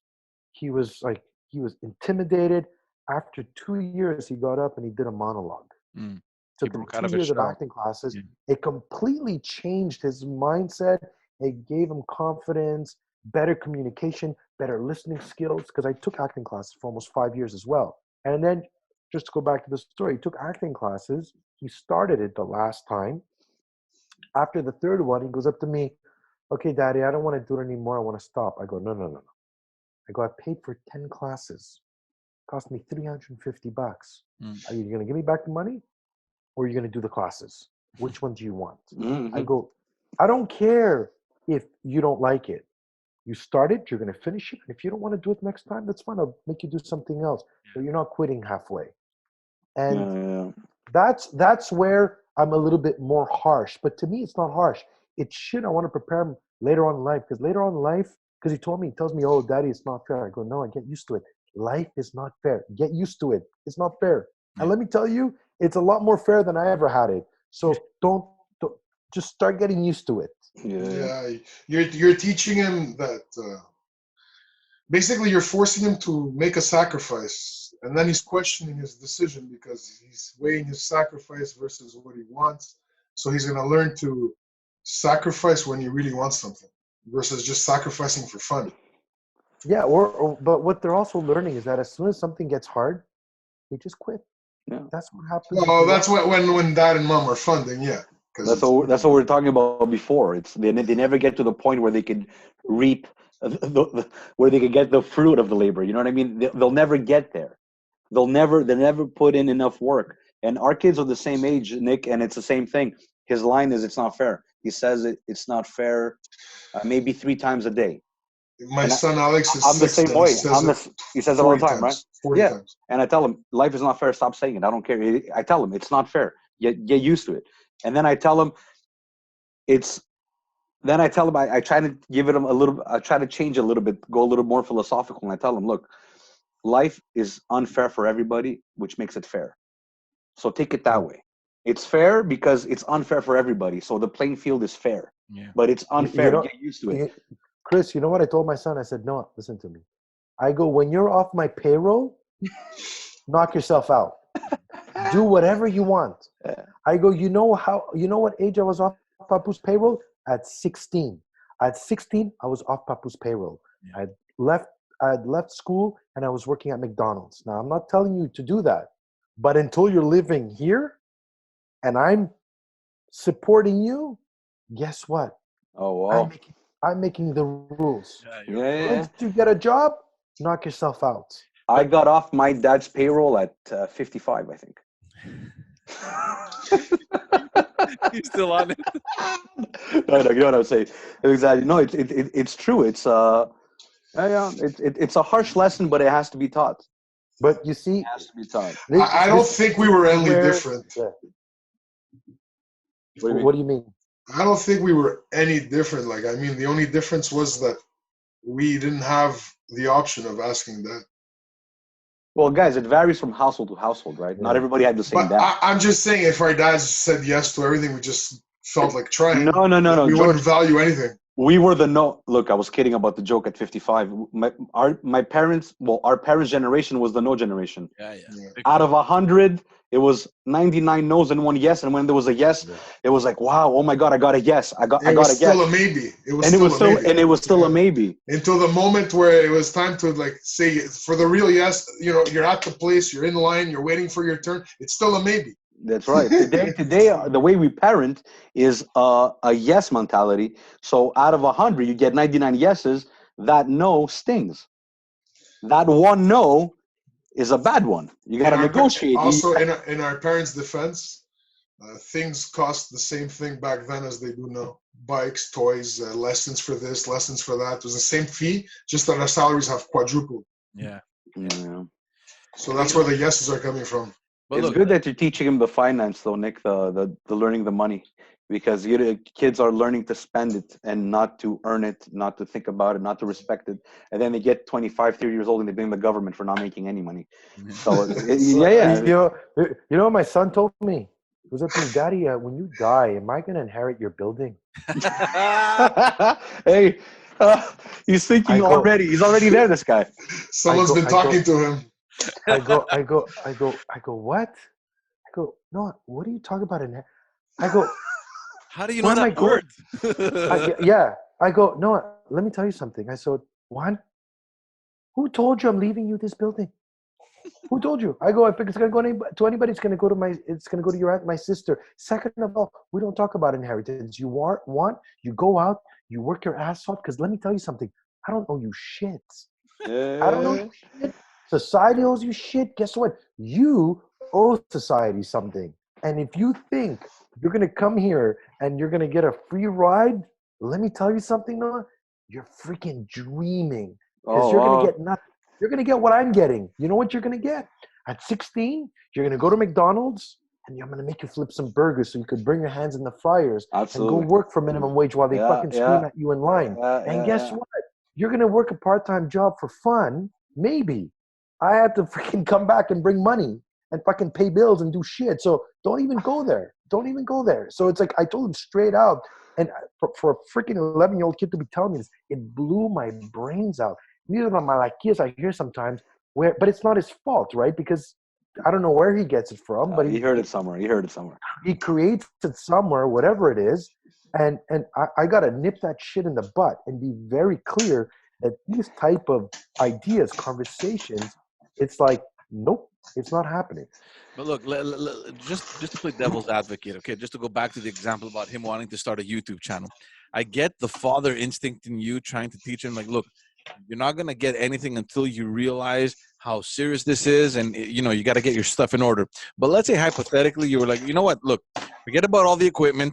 Let me just get you started with a little camera, and you know, perhaps he's going to develop that interest. You know what I mean? It's like you just so you can see how it's going to build from there. You know. And I'm But not you know saying what it is? and I'm not saying you did that No. necessarily. I'm just thinking that what if like you killed the dream before it even had time to start? But you know what it is? I'll tell you one thing. When somebody has a dream and he wants something, you find a way to make it happen. Do you think at 10 Even or if 11? Do you think at 10 or 11 they know yes, that? Yeah. You know what my 2 cents is this yes, one. because Go, Nick. Sorry. Go ahead. I believe honestly that no matter the age, when you want something, we always find a way when we truly value it. And I think that goes for any age. And I don't believe that, you know, maybe later on he's going to get it. But for right now, I don't want to feed the illusion and create something that's going to be worse in the long term. Maybe when he gets older and he's 16, he goes, Daddy, I really want to do this. And he proves to me, because I told him, prove to me first you really want it. Then we'll talk about it. Hmm. Find a way. Tell me, Yeah. show me. It, it's it's different methods, man. It's different methods. Because Nick, no, look, I agree with you, Nick, on this one. I'm more entrepreneurial when it comes to that. And one is teaching him how to go about something. So he teaches structure, commitment, do it, show me, and then you go for it. So that's when you want to. The lesson here is you're trying to teach him more how to maybe create a business. The way you're talking about it, George, is you're trying to create him how to get involved with an activity, and they're two different things. Not You can get necessarily involved with an activity, but just to see if there's really an interest, you know, because look, I have a daughter. I know that every single morning she's gonna wake up and she's gonna turn on the piano and she can't play, but she just hits the keys and like it's fun. Like she dances, she sings, and I'm thinking, okay, look, she has a natural leaning towards music. I don't know what it is yet. Maybe there's nothing, but I see that there's an interest there. If the piano wasn't there, maybe she'd be singing to something else, or maybe she'd be making noise, or maybe she'd be banging with something else. But I'm just saying that what if you kind of open that door and just give him a push and say, okay, show me where you want to go first, and then we'll talk about the But next. it's not the right comparison, because the comparison would be if your daughter came to you and said, I want a piano, I want a drum kit, I need some Yeah, recording, yeah. I need exactly. a headset, and you know what, I want to get involved. And you would Because say, wait a minute. what Nick's son needs is a $300 laptop, and he gets all this everything he needs is a camera, a mic, everything he wants is on that Yeah. $300 camera. But he wants to go further. He wants to go professional. But for something he can walk away from in an instant. Like my kid now, he's looking like it's funny. I never asked for these gifts when I was young. But we didn't ask for gifts. We got whatever we got. But Yeah. like, yeah, we got whatever we Imagine, got. huh? Yeah, And if we get something, and sometimes it'll be like a gift from your father and your mother together. It's like one, you know. Now they expect different gifts anyway. But he's looking at like mouses and gaming keyboards and towers. My God. Chair. So what are You know what talking that about? shit could end up costing you if you really. I know. And, But let me. Can I tell you something? I've met kids that their parents gave them everything too soon, too fast, and they get to an age where, because you've never fought for something, you've never suffered a little bit for it, you've never had to grind it out, the reward came so easy that after a while you don't learn how to be resilient or to fight for anything. And a lot of times these kids grow older, and some of them are our age, are men, and they're lost in life. They're lost, and I've seen some of these people. They're lost. They're not happy because they've gotten everything too fast, too soon, and it poisons your mind because you don't really know what you want. If you're willing to fight for something and you're willing to grind it out, it's because you really want it. But if you keep getting everything fast, it's easy to jump from one thing to another. yeah, I agree. Easy come, easy go. That's consumerism today, and that's the difference. When a little girl used to get a doll, first of all, she would cherish that doll. She would hold it with her. It would be her favorite, and she would remember who got it to her, right? Who gave it to her, and how she got it. So it's attached to a memory, and that's like a memory. That's lifelong. When you give a girl a new doll every 16 days or every month, she has 25 of them. She's gonna name them. She's gonna have fun with them, but it means nothing. It's next. It's very important. That psychology 101. You do that, then obviously your kid's going to become a consumerist, and he's not going to value things because everything is disposable. Yeah, disposable. It's very simple. It's simple. This is like 101. It's like you're right, and that's what we're doing. So you know what? We got to start to know. We got to start to know with a lot of things. So wait, so your kid now what? He wants those towers with a big cooling fans. He's coming to me with the phone. He takes my phone and he does a search and look at this thing. There's towers with things and gaming and fans for double gaming, streaming, and the mouse. This is not a good mouse, Baba. I need a gamer's mouse. The gamer's mouse has more buttons. Chris, let's get your son and my son together, bro. Yeah. Let me ask you something. Does your son? It's a little bit of a weird question, or all of you. Does your son think you're rich? You have money? Of course. I think it's an endless supply. Yeah, they think they can have everything. Yeah. Look, my daughters are still young. My eldest is 5, and the younger one is just turning 2 in a week.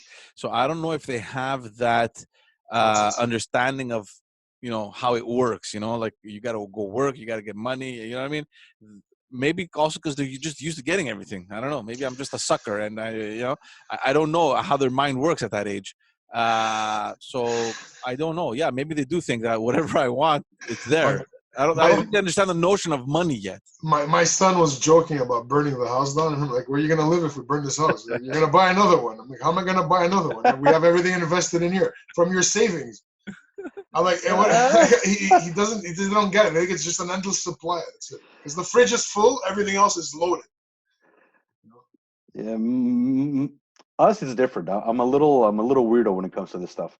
He always asks me how much we make. What do he's very interested in money because I have him in a system with jars, so he saves that. Oh wow, that's good. Yeah, he has a bank account. We go deposit his money. He has an envelope. He has his so he's always interested in money, but I want him to value things, but I don't want him to come from a scarcity mentality.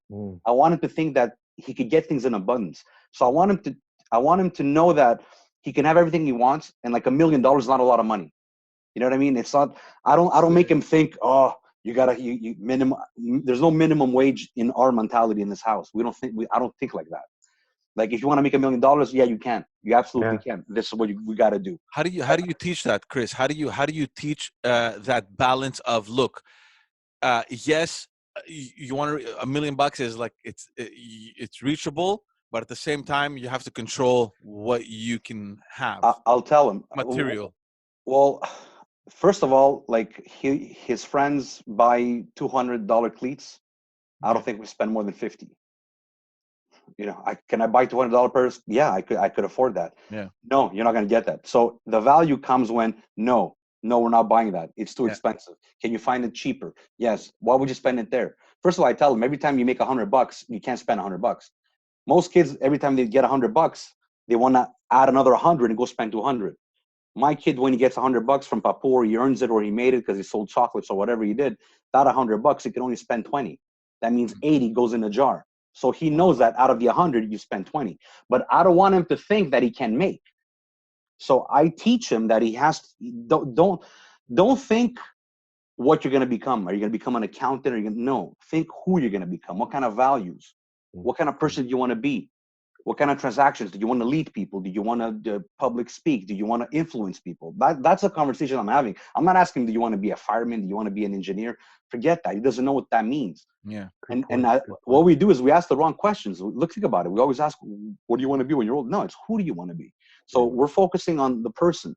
We're focusing on what you need to do, right? So when he takes out the trash, I don't pay him because that's what he needs to do. When he makes his bed, I don't pay him. He has to do that. You know what? I've heard that. My son told me, Daddy, if I do my room, are you going to pay me? No. I go, pay you? Didn't you mess it up? Pay you. But you know what the problem is? Sorry, because someone said something very important. We how do we say that? We give to, like, I've heard people like, yeah, he gets paid, we pay him so he could clean the house. He lives here. He's supposed to clean the house. Absolutely. He's supposed to cut the grass. Because I told them, I'm like, clean my gym. It's like, well, are you going to pay me? I go, let me ask you. I'm already paying you. Who do you think's paying for you, Dad? I go, you go clean my gym because I'm already paying for you.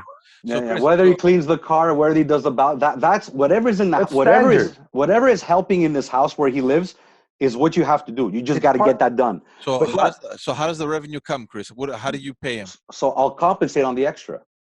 So Like, you know what? You were playing somewhere, and last time he did this a long time ago, but he gave there was a kid in the lane and he didn't have a toy and he gave it to him. yeah, That I compensate. That was good.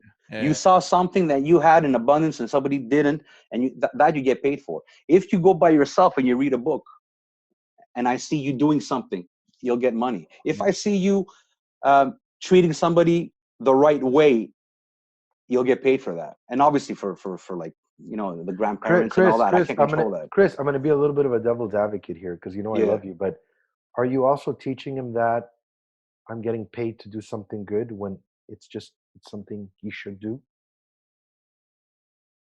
He Like, should. What do you mean?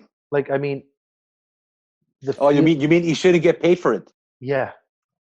To me, it's like you gave somebody to something to help somebody, which is great. Yeah.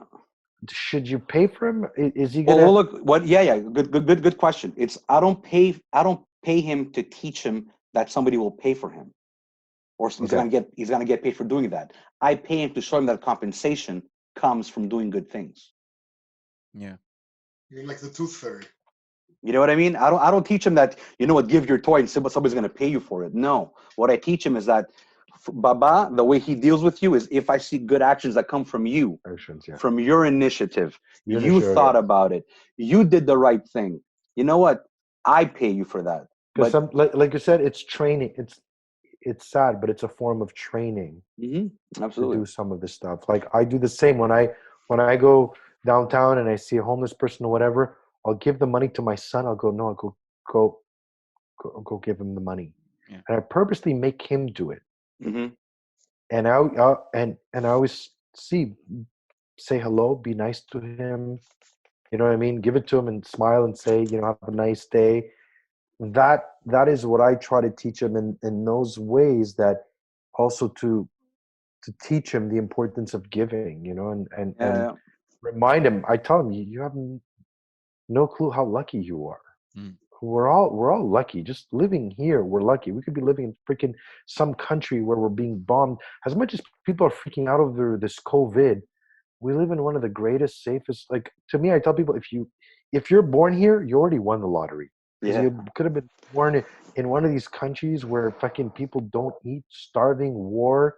So we need to remind ourselves too to be grateful. Yeah. Gratitude, number one. Absolutely. Gratitude, Absolutely. But I just want to go back to what you're saying about the deeds and not paying for the deeds. Like, is it that bad if you have a schedule for the week and say, okay, listen, you got to do your bed every day. You got to help with the dishes every day. Once a week, whatever, it's garbage day. And then, once you've accumulated all that, there's like a $10 waiting for you at the end of the week, but you have to go through the chores, It's up to you. Everybody has its own thing.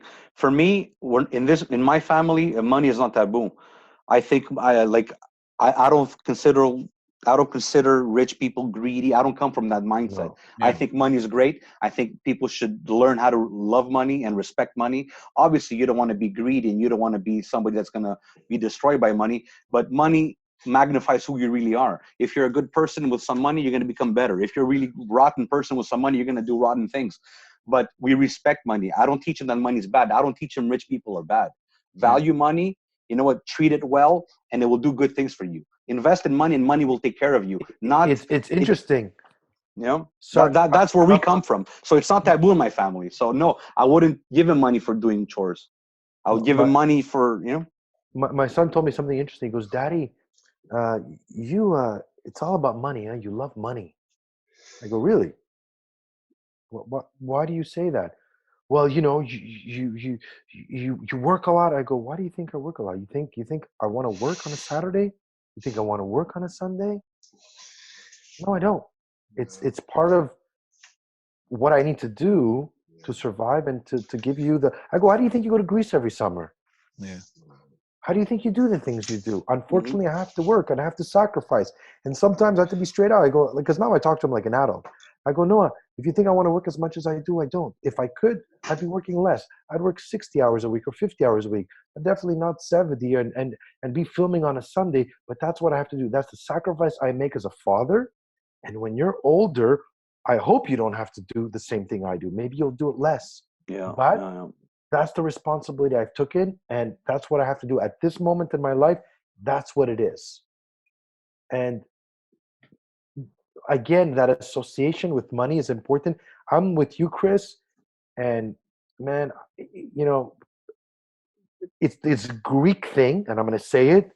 All the Greek, όλοι αυτοί που έχουν κάνει λεφτά έχουν κλέψει, and they're like this and like that. No, there's a lot Zero, of yeah, zero there's a talk lot. like that in my house. Zero. Like I've heard, and it's like I said, I call it a Greek thing where they think every time the guy's rich, he probably screwed somebody. I don't have that mentality. I've met wealthy clients that I've trained. They're the nicest, kindest. They're giving.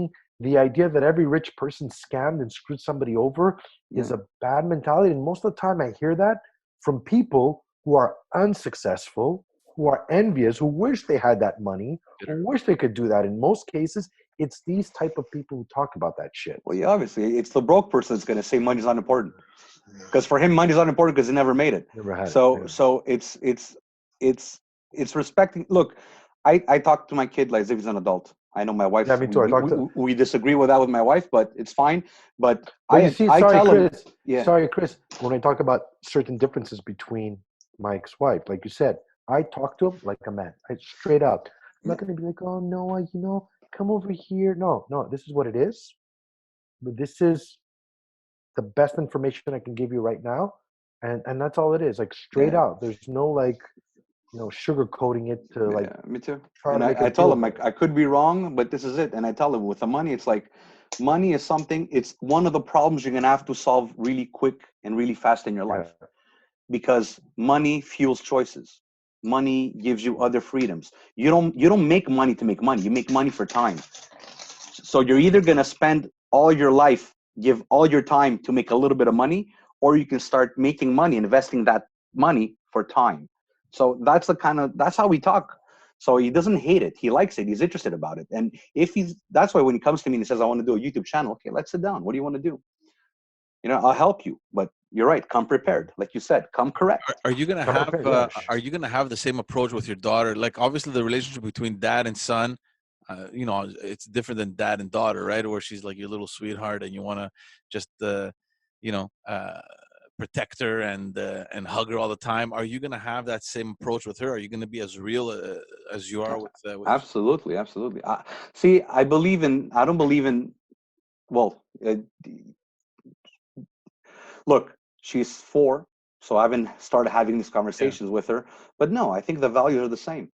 Yeah. Like I'm not gonna tell her, hey, don't do anything, and some guy's gonna marry a rich guy. No, take care of yourself. Take care of yourself, and then if you meet somebody that's wealthy as well, great. Now 1 + 1 = 11. Great, but it's gonna be the same. The values are the same, man. The value with money is like use money as a tool.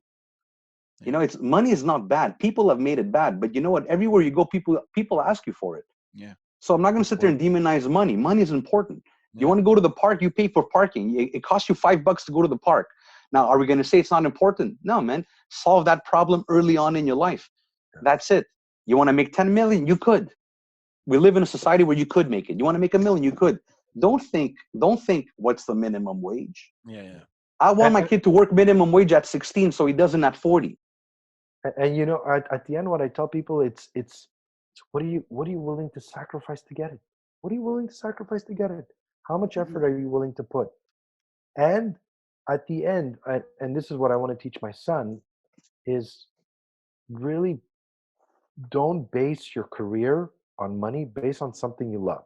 That is the fundamental. And the money will follow. And the money will follow. And if it doesn't, you'll still enjoy yourself all the way there. Even if you're not making, you don't need. I always tell people the best way is write down, define your ideal life and what it would look like realistically, and how much money do you need to live that life. Mm-hmm. Start with that. Yeah. But you're also living that example, right, Nick? I mean, and it's going back to what we were saying before. I mean, you're doing something that you're enjoying, that you love. Your son is seeing this, right? Yeah. And obviously, it incorporates training, and incorporates, a healthy lifestyle. And I think that there's so much more chances, for example, your son to develop this kind of lifestyle than someone whose dad doesn't have this kind of lifestyle. Yeah, for sure. Like seeing me do it for right now, I don't see that in him. Yeah. But he's also 12, and maybe at 14, 15, suddenly he's going to get into it. But for right now, I don't see that, and I don't want to pressure. Like I want to let him leave his options open and find what he likes. That's why I put him in many different type of activities till he likes something. He says, wow, I really, really like this. Yeah. I really want to do this. Right now, like you, Chris, he's into the gaming. He wants to open a gaming channel. He's on Fortnite. He's created a team, all this shit. Yeah. And to be honest with you, he's so into it that, he's like, Daddy, I'm doing competitions and this and that. I'm like, okay, like at least he's becoming good at it. Or, I mean, if that's what he wants to do, then hey, like, I mean, at the end, if you could pay your bills playing video games, great. But don't come tell me, hey, Dad, can you pay my bills because I'm playing video games? No, go get a job and play your own video games. Yeah. It can be simple like that. Yeah. I let him dream, though. I let him dream a bit. Like, I'm very, like, a little cutthroat when it comes to the principles and the values. And I keep telling him things like, obviously, repetition is the mother of all skill. You repeat it, doesn't mean they're going to understand it. But because you've repeated it maybe 100 times in his lifetime, by the time he's 19, it's there. It's when he needs to go get it, it's there. But I let him dream in the sense of like, this is what I do differently from other parents. Like I see him watching, last time he was watching a YouTube channel about the guy who won the Fortnite competition. And the guy got 20 million is a fucking stupid number. I don't know what he got, but it was like 20. My son told me it was like 20 million. I'm like, his name is Ninja something. He's like, he was telling me about it. It's like crazy. Yeah. So he was watching that. So I saw him motivated. I saw him inspired. He was like, yeah, look, he did that. And he was, you know what? So I saw that he thought that maybe he could do that. So I didn't tell him to turn it off. Yeah. I didn't tell him you're watching stupid stuff. Let him dream. You know, the correction is going to come later. Let him dream. Yeah. And if he really wants that, and we'll get there. You know what I mean? But don't stop the dreaming, I find, because maybe, I don't know, we're musicians here, but maybe, I don't know, maybe in the subconscious mind, maybe because your dad told you, you know what, you can't play rock or you can't make it in a band. Maybe that's why you never made it. You know what I mean? Like, you don't know. Or for some, that's why they made it too. Huh? Yeah. So it's exactly. So don't fuck with people's brains. Don't fuck with your kid's brain. Leave it. But you know what? Can I tell you something, Chris? And this is my opinion, is that, you've had people who've told they were great and they did nothing, and people who were told shit and they did amazing stuff. Mm-hmm. I think it's irrelevant. And I did Landmark. You've heard of Landmark? Absolutely, yeah. So I did Landmark, and there was a few things I took out of that weekend. And he said, your kids will become what they choose, irrelevant of what you do or don't do. Mm-hmm. At the end, the kid's going to create a story based on an event and recreate that story and build, and build who he is through that. Mm-hmm. So you could tell a kid, you're great, and he does shit. You can tell a kid he sucks, you'll never make it, you're a loser, and he surpasses everything. Yeah. And that's a personal choice each child will make, irrelevant of how great we are as parents. Yeah. That's what I believe. But our parents should always try to keep it the best performance possible. Try to be the best parent you can. If you're lucky enough to have a kid who becomes successful with shit parenting, like good for the kid, but they're not all that much. You'd be surprised, man. That's strong-minded, Most of the most successful people came from fucked up parents back. Well, because they've learned how to turn the adversity into opportunity, right? They got fueled from the adversity. Driven by struggle. Yeah, they learned by the struggle. It's the resilience is built from a young age, because you have no choice. So it's like you take a beating when you're young, but after a while, the beatings, you get used to it. Mm-hmm. So they don't affect you. So it takes a bigger beating to drop you, and a bigger beating. And it gets to a point where you're like, there's really nothing that could take me down. And if it does, well, I've been there before, I'll just get up and keep going. So that resilience is Mhm. taught from a young age. That is No. builds your character, and you get to a point where you carry that through your mindset, and that you can't teach. It's developed through time. Yeah. It's Yeah. Mhm. Yeah. I agree. But you got to keep. Look, I've said this before, and I believe that this is for me. This is the axiom. It's you build the strong foundation, but you let them have wings. Mm. So when the foundation is strong, they know where to stand. They're autonomous. They don't depend on anybody. They could depend on themselves. So the foundation is strong with values. But at the same time, you can't just keep them grounded all the time. They no. need to know that they could develop wings, and that's the hard balance that you got to keep. But you got to keep it real. And I think everything is fueled by understanding. And I repeat this to my kid. I know he doesn't understand it yet, but I tell him almost every week. I tell him, if you do today what's easy, your life will be hard. But if you do what's hard today, your life will be easy. Yeah. So I just wanted to start getting used to doing hard things and not giving up on the hard. Doesn't matter what the result is. I don't want to control the outcome. Yeah. But if you can get through the hard, it will be easy later. You know what I mean? And don't go for the Yeah. easy. Don't go for the comfort zone all the time. Yeah. You know? You gotta teach them like training. The harder the exercise that you can't do, the more results you're gonna get. That's it. And I'm not always that big dad words. I'm always like, we'll play fight. I joke around with him. Like we have the good moments too. But you know what? When we're out there and we're working. We're doing things right. For me, there's always a lesson, and you could always learn from. There's warnings and there's like examples, right? The examples, you keep doing more of these, and the warnings is like, hey, this is a warning. Look, don't do this. Yeah. You know, Good point. stop doing that. You don't want to. Do you want to work like that? No. Do you want to be like that? No. Okay, so this is what we got to do. But we don't And have the. And back to Nick's point, you could do all these great, perfect things, and sometimes you can't even influence the result. Yeah, that's true. Such a delicate balance, such a trial That's and part error of life, thing. man. I worked in clubs for years, right? I was a bouncer, and just story. I knew this kid, good family, kid had everything. Like, I got involved in fucking drugs, man.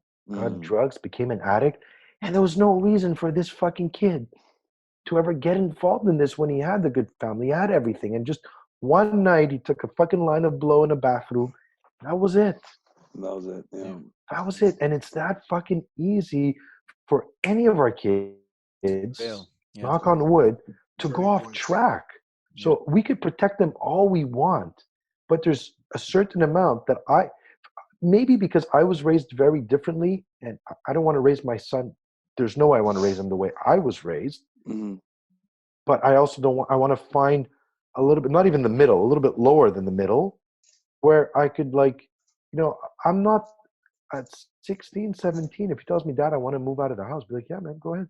Go. Because I know I'm not doing him a service by being there and doing everything for him. I want him to be off my payroll as young as possible. I want him to be independent. I want him to learn how to cook and clean, manage his house on his own as young as possible. So and I've told him, I go, Noah, one day what my job is as a father, Noah? I go, one day when I'm not going to be here, you're not dependent on anybody, not on me, Yeah. not on your mom, not on you could stand on Absolutely. your own 2 feet alone. That's my goal as a father, that you depend on nobody, Yeah. that Yeah. you're able to be solid emotionally, physically, mentally, spiritually, financially, that you're good. Then I know I did my job. But if I Absolutely. can't do that, then I failed. That to me, it's what it's all about. And That's money where I'm at too, man. it's not the money that I'm measuring this with.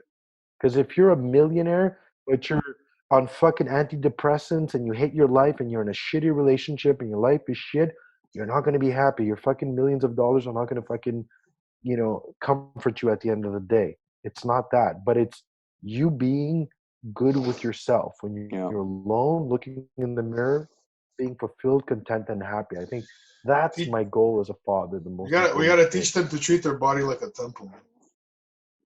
Yeah. Only good stuff in. That's it. Yeah. Yeah. Teach them And to respect and love themselves so much that they're not gonna do this damage to themselves. Love yourself. Love who you are, and love what you could become, and don't hate who you've been, and just love yourself so you don't have to go down this path.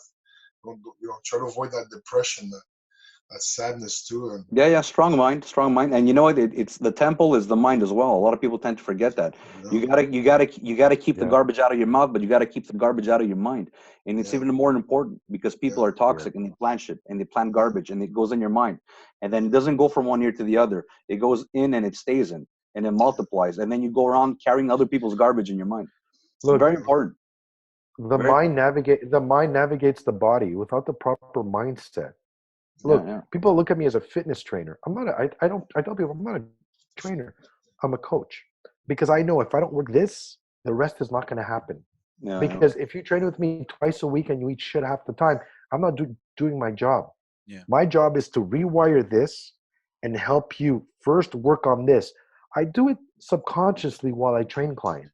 They're not even aware I do it a lot of time. What I say, how I talk to them, what I ask them, because I know you're that leading them I- up to personal discoveries. yeah. Very yeah, important. because I'm training you for 2 hours. But what do you do the rest of the time? If you're not eating well, if you're binge eating, if you're depressed, or if you're not, and all that comes out through your training.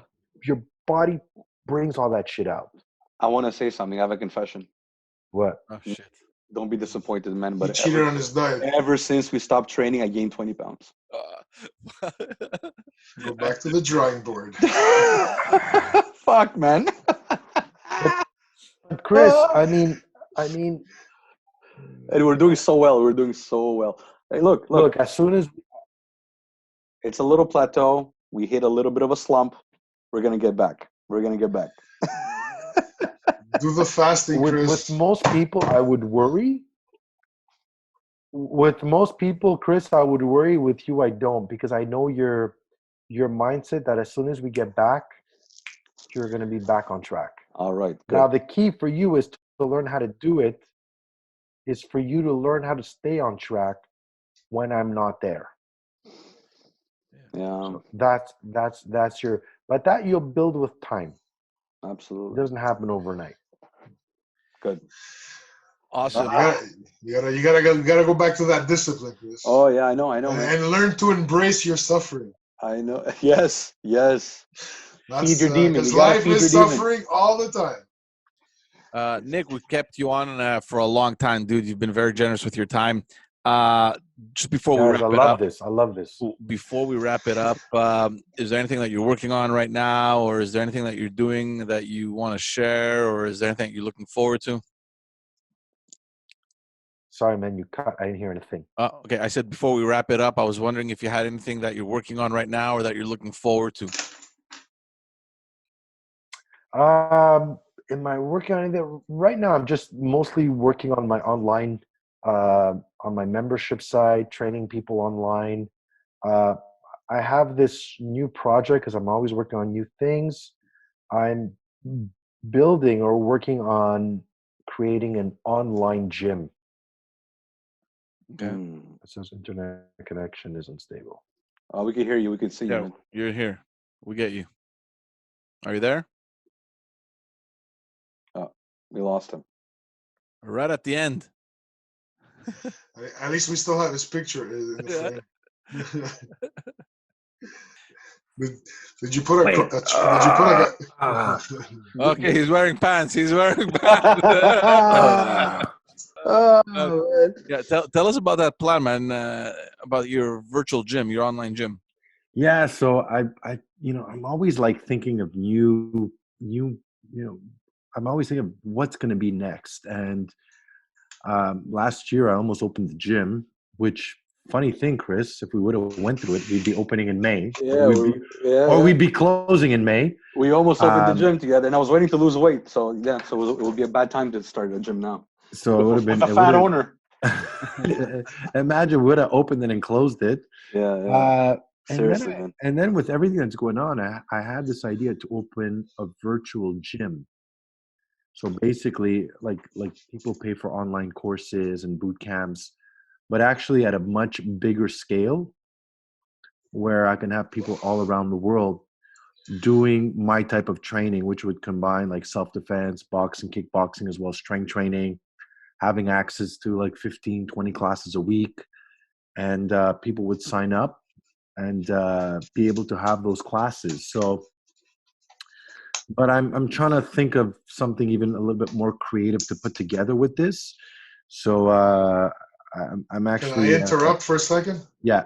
Would it be like one of those like those spinning classes that people do? Like there's thousands of people online at the same time at a certain time around the world, no matter where you are. This is the time, and they all get on with this trainer who has the microphone, is telling everything what to do, the timing, and all that. Pretty much.